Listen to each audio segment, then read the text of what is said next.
in just even the trajectory of the conversation here, and I can feel the multiple perspectives like really changing the nature of the conversation over the course of this entire endeavor. And as different people have entered the process, the conversation has taken on different dimensions, which is, I think, exactly what needs to happen with what it is we're trying to tackle. And it is almost like different people have woken up and popped in, and the conversation keeps becoming a more complex conversation.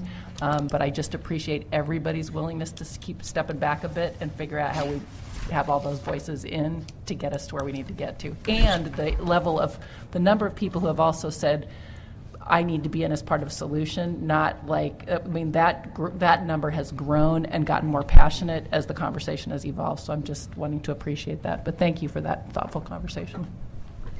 Excuse me. I would like to have a moment just to say 2 points for you, if you would permit me to do so. Okay, I need to move on the agenda for a second. So she's on SACIT. She's on okay, I'm SACIT, sorry. yeah. Go ahead. As part of SACIT. Do it in your SACIT context, yeah. Say what I want to say. Thank you.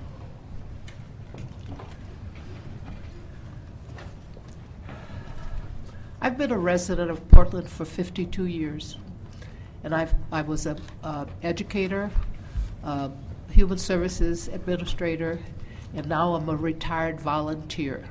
And I live in the Vernon neighborhood, and I've been there for a long time. I helped to get the PTA started, so I know a lot of the history.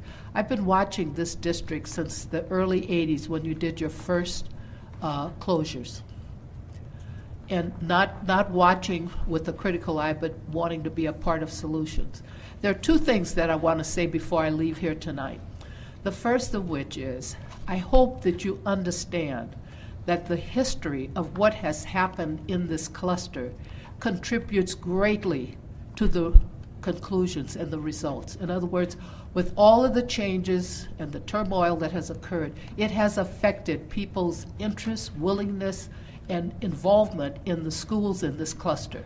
I've had conversations with people who question whether they want their kids to come to a school in the Jefferson Cluster for fear that they don't know how long that school will remain open or will be closed. So you have to take responsibility for that. I want to be sure that you understand that. This is not accusatory. I just want you to understand it's human nature.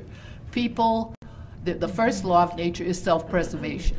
And so people will look to know what is going to be the future. The people who were resistant to come to Vernon 4 years ago, who are now in the leadership there and promoting growth in that school at no cost to the district. Our music program started with not a penny being requested from the district. We got a grant and did the gardens, but that's not the issue. There is one other point that I want to make, and that I'm not sure if you're aware of it. You may not have intended it, but you have made a crack in white privilege. And what you've done now is you have exposed Caucasian people to what African American and Hispanic people and other minorities have been exposed to for their entire lives. Now, I'm going to tell you what the outgrowth of that can be. I'm now hearing people who want to come together because they understand it.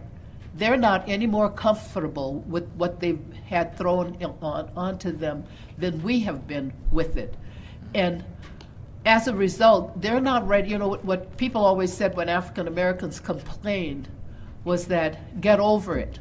So now what I ask my neighbors and my colleagues at our neighborhood school, are you ready to get over it? I don't think they are. And so what you have created is an atmosphere that will bring a coalition like something you have never seen before. So just get ready for it.